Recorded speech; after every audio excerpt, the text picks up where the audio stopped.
right, good afternoon. All right, thank you. My name is Youngjin Yu from Fox School of Business at Temple University, and also I teach a course called Digital Innovation Strategy here at ISB. So I'm happy to be here to moderate a panel with three very distinguished panelists. We already had very interesting, engaging conversation over lunch, and we just hope to continue our conversation with you all. So the topic of our this afternoon's panel is the opportunities in e-business, e-commerce in India. And you know, as the e-commerce technology gets mature, we begin to understand that there is not a single model in e-commerce. E-commerce is not one thing. There are a lot of different models. So indeed, the landscape of e-commerce is getting very complicated. And you know, what we hope to accomplish here is to provide different views on how they each see you know, the evolution of e-commerce space have evolved over time, and the current landscape of e-commerce from the standpoint of its business model. So, you know, I'd like to spend just a few minutes thinking about what I mean by business model and how they will kind of come to the conversation of evolution and innovation in e-commerce. When you think about you know, business model, it has three basic elements. First one is the value that we create from our commerce activities, that value that we provide to our users. And that value should be greater than the price that they pay. Oftentimes it's a financial price that they pay, but sometimes it could be other non-financial price they pay. It could be data, it could be their activities, and so on. And then that price that they pay should be greater than the cost that we incur. So this is very simple, you know, three elements. And when I think about the evolution of e-commerce, particularly in the US, it began a lot with overall reduction of cost structure of doing business by using information technology and leveraging information that come as a byproduct of a lot of physical transactions, whether it is inventory management or supply chain or procurement. In this type of data provides us opportunity to reduce the overall cost structure of our commerce activity. Therefore, we didn't really focus a whole lot about creating new value, but rather providing the same type of services but with much reduced price point. And so if you think about, you know, all these early .com booms in the US around 2000, there is a crazy idea that people are selling $1 at the cost of 60 cents. And of course, that is not a sustainable business model, now we know. But over time, I think we became a lot more sophisticated. And so now we are not only reducing the cost by using e-commerce technology, but now companies are actively looking for ways to create different kind of value proposition to the users and then deliver that value, and thus they can actually charge more than they might charge in you know, offline context. So there's very interesting experiments that are going on in all three dimensions. There are different price models being developed. There are different sort of value propositions being created, and yet there are a lot of activities to drive down the cost in the commerce activity using digital technology. So what I anticipate that we will hear from these three panelists is that they will each spend like 10-15 minutes and talking about how they see their own involvement in e-commerce activities evolve over time from these three key dimensions of e-commerce in terms of business model, and how they see that these activities are moving forward. So you know, they will share those ideas, and then after that we will you know, engage in some free-flowing conversation among panelists, and also I will open up the floor for you to ask questions or raise comments to the panelists. All right. So I will then invite in this order of seating. I'm going to ask Samir to come up and then share his thoughts with us. Okay. Thank you so much, Professor. I'm speaking after lunch. I don't think it's the best time for me to be engaging with you, but hopefully I'll try and keep it a little bit engaging. So I planned on having a slide deck, but I guess I'll just use my phone and go through my notes and just talk about what we do, right? So I'm Sameer Mehta, and I work for a company called Inknut Digital. I think the forms indicate that I work for Style Craze. We've just rebranded from Style Craze to Inknut Digital. We own a couple of web properties, stylecraze.com, which is beauty and wellness. We get about 15 million unique visitors per month. And we also own momjunction.com, which does about 1 million users a month. And the vision of our company is to grow to about 100 million unique visitors per month globally. About 60% of our traffic is from outside India. And we had a very interesting path to where we are right now. We actually started back in 2011 as an e-commerce company focused on women in India. So we wanted to be the destination, the online destination for women in India when it comes to any beauty or wellness products. It was going very well, and we were getting a whole bunch of orders that were coming through. And the idea was slightly different in the sense that we were not just pure play commerce, we were actually commerce through content and community, right? So the three major C's, which is commerce, community, and content, was what the plan was for Style Craze back then. But I think around that time is when the Flipkarts of the world actually started raising a lot of money, and it became very difficult for somebody that's private to kind of compete with them when it comes to scaling up. So very quickly in 2013, the idea then became that we'll pivot to being a media company and focus on getting content right, because we thought that there weren't a lot of online destinations for women in India. So we pivoted, and we became a media company, and we started doing content for them. And we had rapid growth. We actually went from 0 to 15 million unique visitors in the last 18 months. And we are right now, I think, second in terms of the traffic globally. I think Pop Sugar is at 40 million, but after that, we believe we are the next big company. So after we pivoted to content and we started doing that very well, we realized that this is one of the good ways of actually going out and getting access to the right kind of commerce traffic that we'd want. And which is also why a lot of e-commerce companies have actually started reaching out to us to partner with us, right? And a little bit later, I'll also talk about the future trends and how we're kind of mirroring the US e-commerce market here in India when it comes to commerce and content. So right now we're doing content very well, and we want to now go on to the next C, which is community, right? So we want to bring in a little more loyalty. We want people to be engaged a little bit more, and then eventually we want to get to a stage where we are able to give them the right kind of commerce without us pushing it down their throat, because that's the best way. I'm sure all of you keep receiving SMSs from Yepme or any of these other e-commerce companies, and sometimes you just have to say stop, just tell them to stop, because it's bombardment of a lot of information. But they have to do that to get our attention, right? So, which is why we believe that our strategy of going out with the right content and then bringing in people will eventually make us a better company when it comes to online commerce. So we at Inknut Digital believe that for specific verticals, it is content marketing based consumer acquisition is in our opinion one of the best ways to actually acquire customers. Now, why is that? The content that you actually build, which can be optimized for SEO or which can be optimized for a social audience, it doesn't have to be a cost to the company, right? So right now what happens is most companies either spend through display ads or through SMS marketing, and it's a lot of push marketing that's happening right now. The one good thing with content is that you're able to draw in customers to your site, and then if they're looking at a site for for example, the latest hairstyles, you can also then have an ad or a link to a spa or a salon, and then tell them that, hey, since you're looking at this, why don't you go down to your nearest salon and get a haircut, right? And here's 10% off or whatever, in case you need that, right?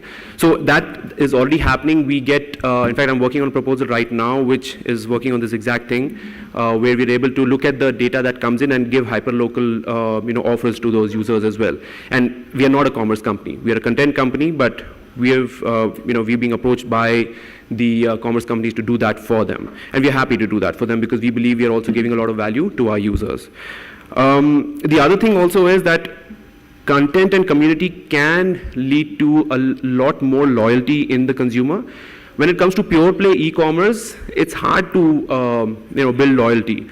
I'm sure a lot of us have bought products from the leading e-commerce companies in India, right? So I'm sure all of you would have bought it from Flipkart, from Amazon, from Snapdeal. If you haven't, then I think you should, because you should keep looking for the cheapest price and then go out and get that.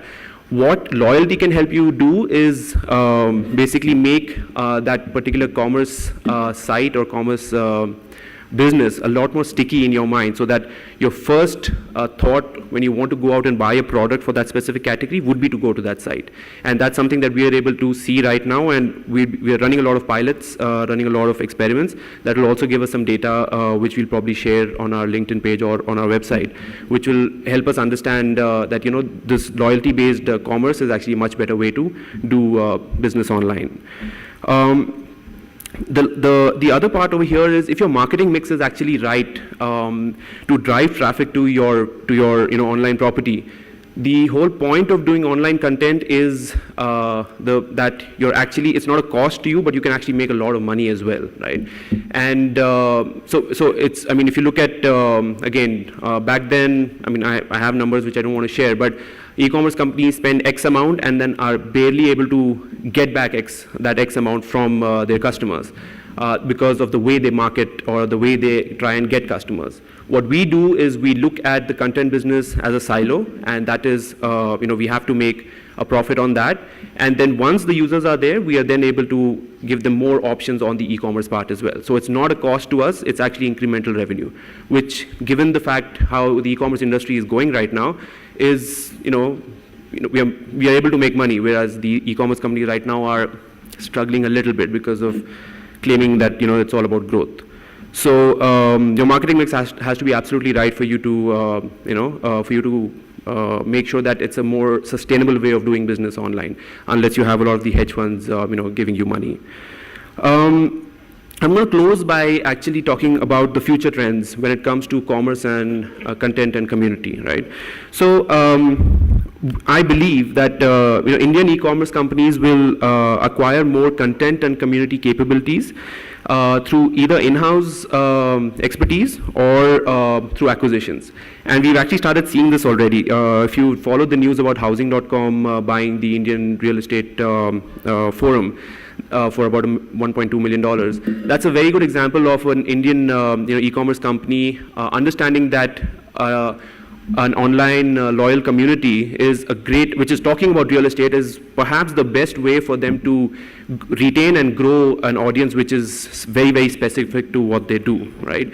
Another example would be, and US companies have been doing this for a while, right? So if you look at Amazon, they bought IMDb, they bought Goodreads as well. So they understand that if there is a targeted community or content site which already is drawing in a lot of visitors, you can monetize the site, and you can acquire the site, you can monetize it, and you can make a lot of other money as well through your commerce capabilities. So if you look at Flipkart, Myntra, so Myntra is trying to do their own fashion content as well. Flipkart is getting into videos and other forms of advertising as well. So everybody now understands that getting a customer onto the site doesn't necessarily have to burn a hole in the market. If done innovatively, if you have the right kind of content which can interest your users, that itself can become a more sustainable and maybe even profitable way of getting your consumers to your commerce site.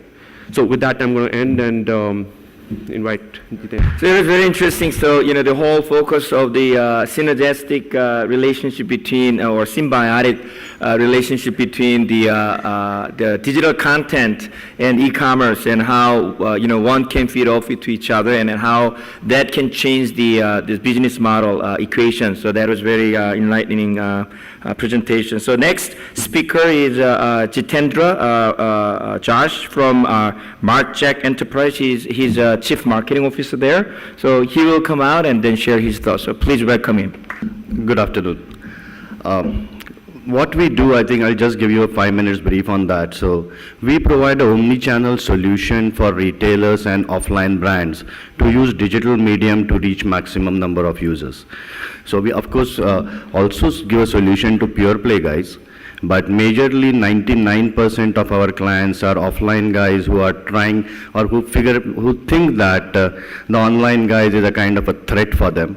And that's where we come into the picture. We provide them the technology, we provide them the expertise to fight with them. So that's what we do. Currently we have more than 1,000 clients.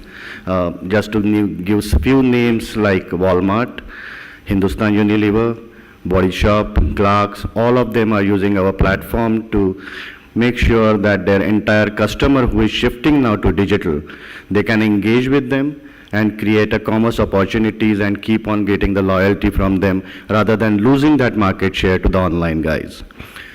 So, sorry. So on that basis, I'll just take you through what is happening from for last 5 years. So typically started with the pure play e-commerce guys giving a lot of discounts, and all the offline guys started saying that, okay, these are some fad and which is not going to be a threat to us, is going to come and go away. But in last 2 years, the kind of valuation these guys are getting, the kind of market share they are getting for certain categories, like mobiles is a very threatened category as of now in the offline sector. So although offline guys feel that the online guys is killing the market. So that's the reason these guys have come back and saying that, okay, we need to fight it back. And they have actually skipped one step of e-commerce and they are directly moving into the omni-channel commerce. So when I say omni-channel commerce is they want to engage with the customers at every touch point.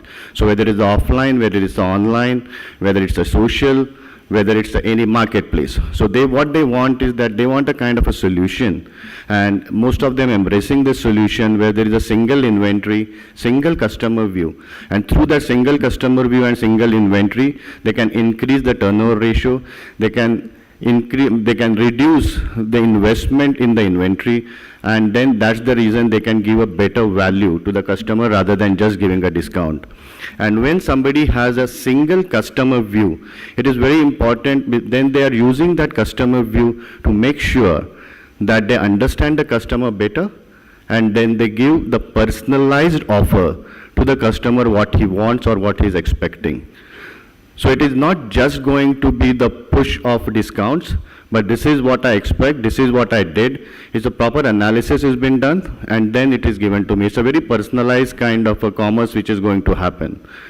Same ways, people are using various assets of theirs. So most of the offline guys have a huge distribution network. The online guys came and you have to order, you have to wait, which is great. Means if you're getting a good discount, you should wait. But sometimes because of that there is a cost also, because you're ordering from Hyderabad, the product is lying in somewhere in Delhi or Gurgaon, so the product needs to be flown out here. But the offline guys, if they can't have a single inventory and a view of the inventory which is there in the entire supply chain, they can reduce the cost of shipping also. So what they can do is that when they get the order, it's coming to the offline store, and the offline store and then doing the last mile transactions. That way, most of the guys, the way Indian e-commerce, at least for the offline guys, they are the way it is maturing, is they are working on the cost structure. With Professor said that one of the model is reducing the cost and giving the value to the customer. So value to the customer is not necessarily just providing the discounts, but providing many other things. So this is the entire thing what is happening in the e-commerce. As Samir was saying that a lot of our clients are also now working and getting matured into the 3 C's. So it's a content, community and commerce. So we have a client who deals in grocery products. So he was finding that we have a very low margin and how I can engage with the customer where the customers are not loyal. So they started doing is that they are started pushing the recipes. And they were just engaging and making sure that the content is consumed by their target audience, which was say 25 to 40-year-old ladies, and who wanted to do some kind of exotic recipes of pastas and all that stuff, and where the ingredients for those kind of a product is not easily available in the local market. And when they were consuming that entire content, they started pushing the products very subtly to them. So first time the guy comes in or the lady comes in, she just reads about it, she doesn't buy anything. Next time she comes in, she buys maybe 2 products. And that way they are increasing a huge number of repeat orders. So this is one of the trends which we are also clearly seeing right now. And because of the entire media hype, I think most of the offline guys as well as the brands now want to use digital medium not only for commerce, but they want to use it majorly for engagement with the customers also. So engaging with the customers is becoming very important for the brands, because brands necessarily don't want to have the entire processes set to reach to the end consumer or transact with the end consumer. But because of the media and everything, the brands have reached to tier 2 and tier 3 cities. Because of that, there is a need of that particular brand from that particular market. So they are using the current distribution network where they are engaging with the consumers who are looking out for those brands, and then making sure that it is getting, the lead is passed on to the offline guys to make it completed. So there is various new models which are coming up than the pure play e-commerce where you go on the site, you shortlist the product, you put it in a basket, you buy, and then you choose whether it's a COD or a credit card. These are very new innovative models which are coming up because it was a necessity for the offline guys to create those models. And the technology is much more ahead of what people are thinking in terms of making sure that the solution, proper solution is reached to the clients. So trends, I can see very clearly in 2015 what we are going to see is that offline guys are going to have much more presence on the digital world. They are going to have a much more strong processes. They are going to provide much more value proposition to the customers. Customers will have a much bigger choice, so all of us are going to be much happy bunch of people because we are going to get great discounts and great offers from the online guys, but the great service from the offline guys also. And again, the content is going to play the major role. So anybody who has the right kind of a content, who can understand the customer, provides that content, is going to be the winner in this game. Thank you. So this was the idea of coming from offline to online and creating this kind of powerful, again, synergistic experiences from a customer standpoint, and the role that contents can play. Our last speaker, Krishna Lakamsani. He's the managing partner of Lakamsani Group, and he's going to come from the other angle, similar kind of like where online e-commerce meets with physical stores, but he's going to come from different angles. So please join me welcoming him to the podium. Thank you, everyone. Good afternoon, very good afternoon, and thanks for Professor introducing me and my co-speakers. It's a good afternoon with after lunch. I wanted to ask you 3 questions before I introduce myself. Based on that, I will go ahead and introduce what we do. How many people bought online? Out of you, how many people purchased at least once online? Oh, that's great. How many people purchased by prepaying? That's great. Okay. How many people purchased at your neighborhood Kirana store? Anything. So everyone. So I come from different perspective. I come from different perspective altogether, especially meeting Indian requirement. Cash on delivery is created for Indian context. There is nowhere in the world of e-commerce companies followed a technique called cash on delivery. That's interestingly in India, there's something called cash on delivery is born. So going back, I was an entrepreneur, and when I was 21 years old, I built an e-commerce company and sold it at 24. And again, I started another journey and built a IT consulting firm in infrastructure management, and the second, and sold it another second company. And in 2012, when I sold that company and said I want to come back to India, all these were made in America.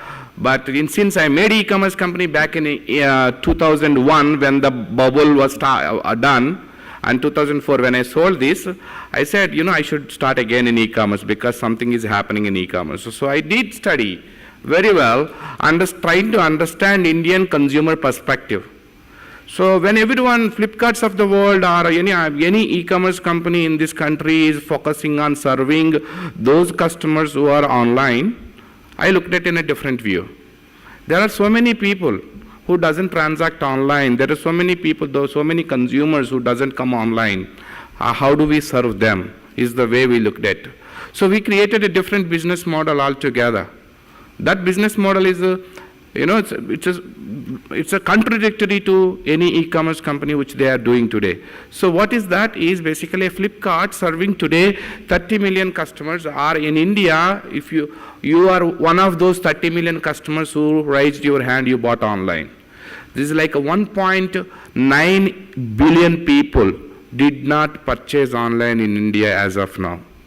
Or there is a 280 million people who are browsing internet. It includes Facebook, it includes newspaper reading, or Google search, or talking to their grandchildren in other places. They haven't bought yet. That means we have to ask a question to ourselves.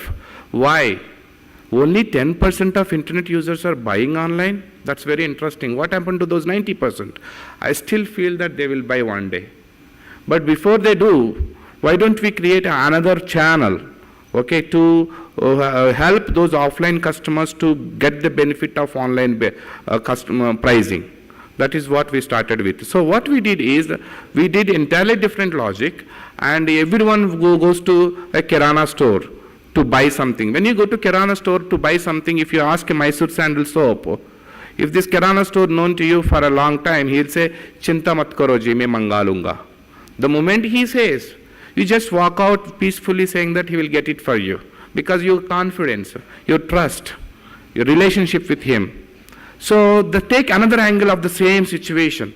You went to the big supermarket, a big bazaar, or I may name it any supermarket, maybe Costco or Metro or whatever that you go, and you asked for a specific product. This employee says, "Stock will come day after tomorrow, madam, please come and take it." You won't wait. You go to another shop and purchase it.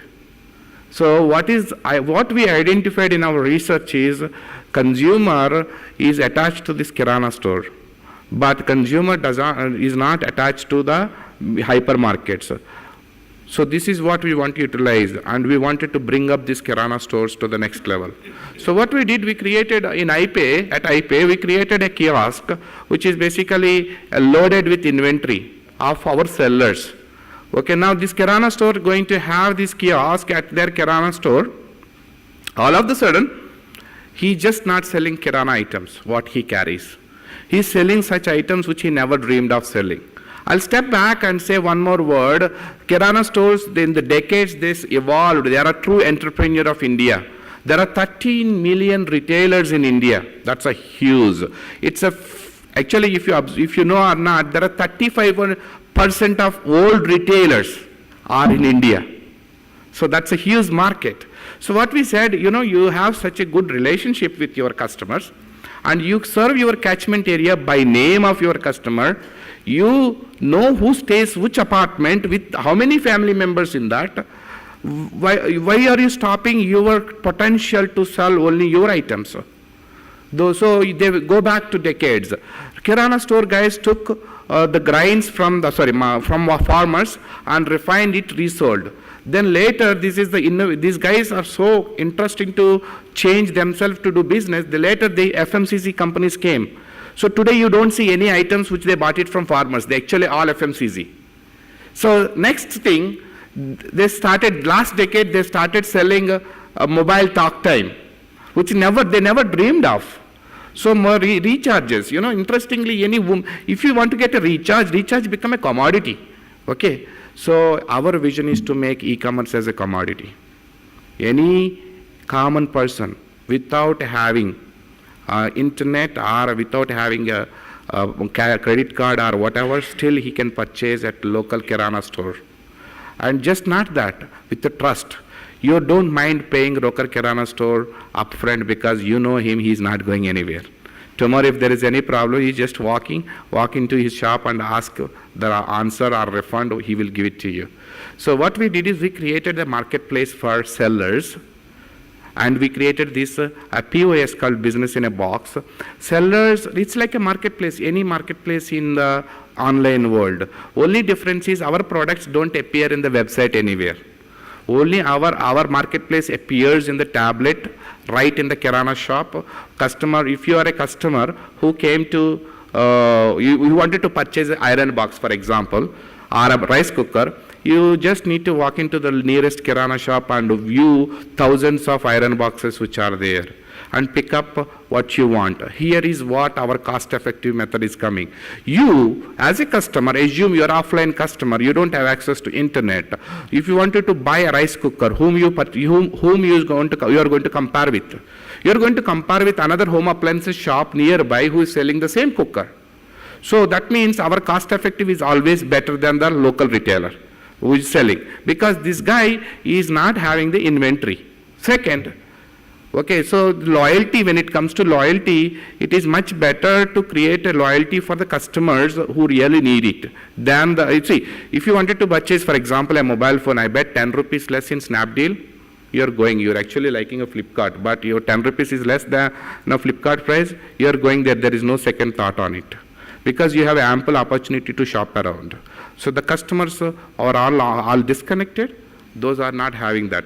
So this is what we are trying to do at iPay. I have a contradictory, because reason is there are 1 billion people in India whom we can use this technology to serve them, and they can consume this e-commerce right at local store, because they need assistance. We are assistance-oriented people.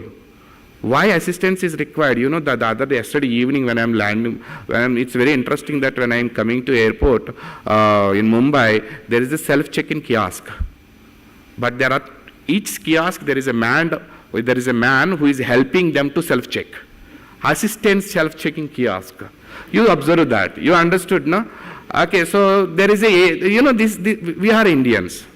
We are innovative, but our heart is Indian. So that is all about giving assistance. If you can call and ask your kirana shop, what is the Samsung Curve price at your POS? He will say, then you will call back and say, order one for me. You are done. You are not going to give money, but he knows there is a relation between you. You understood what I am telling? This is what we wanted to prove. That is the reason we are calling this as a assisted e-commerce, a offline journey and online e-commerce. That's what we are trying to do at iPay. Thank you. Before I open it up to the audience for Q&A and interaction with panelists, perhaps I first turn to our panelists to see if they have any comments or questions to each other. You each other or heard something and... See, there are very good opportunities in e-commerce. E-commerce is the way to go. Okay, that makes a lot of sense for cutting the cost, at the same time, reducing real estate cost, especially as Professor said. But the problem is it is becoming very expensive in the customer acquisition. So as Mr. Samir said, it's very, they're acquiring customer at a very highest cost.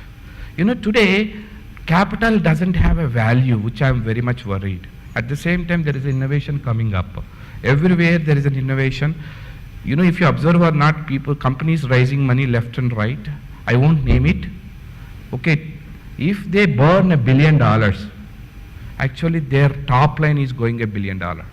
That means it's a 1:1. Top line in the sense revenue, not profit, by the way. It's a capital efficiency ratio is 1:1. That's a huge. At the end, who is getting the benefit? Consumer. This is the life of e-commerce today. But I strongly feel over the time there is going to be changes in this. There are going to be changes, and we're going to see a lot of streamline in pricing. Especially those brands are getting hurt. If you see the news, already brands are concerned about online sales. Okay, see in US what happens today also. Every brand has a set price, that is a minimum selling price. If anyone sells on any website, it doesn't matter. There is a watchdog. There in each Samsung, for example, if it is LG, if it is any brand, in each company they have a watchdog team. Keep looking at online pricings of their own products. If anyone selling less, literally they become a customer of that product and buy from the seller and track back this product came from where, which distributor, who is the seller, and cut off that, and they will find them. That is the reason minimum selling price is going to come into picture. And this is what is the truth. See, if you already looked at some of the brands, if you are buying online, there is no warranty for your product, they are telling. Samsung's and already news. So this, cutting the cost is not the way to do business. It is much more than that. It is basically creating a value to the customer is the way to do business. So to woo the customers now, every e-commerce company cutting the cost and deep discounting, that is not the way. I think this is going to be stabilizing very soon. It's if not next 6 months. I think in a year time everyone will be in the same stage so that the whole situation comes into right position. There are ample opportunities. I invested in a company. I just want to let you know, instead of building horizontal commerce anymore, people look at building vertical commerce. What I mean vertical commerce is those specific to specific needs. E-commerce came a long way. Today you are able to see your house, your future house, sitting at your home, how this kitchen looks like. At the same time, what I was talking about, vertical commerce is very important. And these are the players which are going to get more winning edge because this company called Pretty Secrets. Pretty Secret is the company, one of the investment which I made 2 years back, and this is the laundry website. They are doing a tremendously very, very good. They only sell lingerie. Okay, they are creating. So example I'm telling you, these are vertical players are playing and they don't sell cheaper. They don't give discount because they know what they're going to get and what is the value they're going to bring. So vertical models have a more value. I think that's what I want to conclude with. Okay, good. Any other additional comments you want to make? So single inventory management basically is happening with the guys who are already matured. So they have certain kind of a ERP in the backend and they already have a POS system at their retail points. So then showing that inventory, just integrating that inventory and showing at one place is much easier. For the newer guys, they need to put an investment in the system to get that single inventory kind of a view. To answer your question, there are companies which actually gives open look between the two, physical store as well as online presence, all the channels. It's called Prema Seller is one of them. You basically Prema Seller, as yesterday only I saw Sellerworks.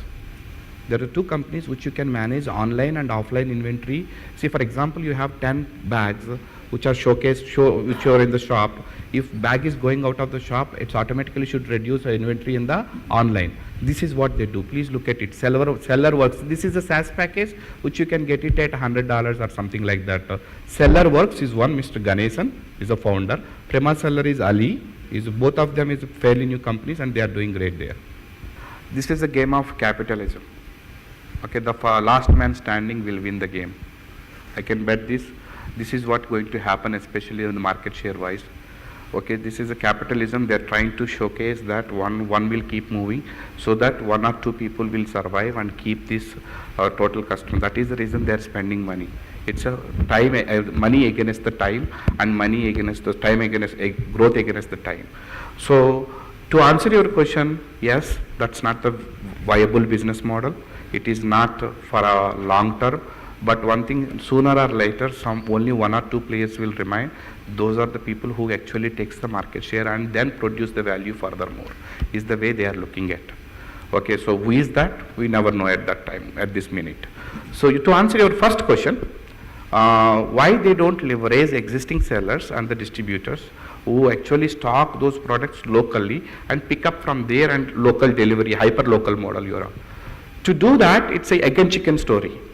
That means they have to have a lot of sellers on board which people understand about online, and these distributors should also cooperate with online websites to sell, and they should be equipped with that kind of technology or knowledge and talent. That is the reason what sellers, in my view, what these marketplaces are doing is they are picking up the sellers who actually understand the portion of online and trying to get them, and they are going to ship it. I strongly believe this model is going to be very soon coming.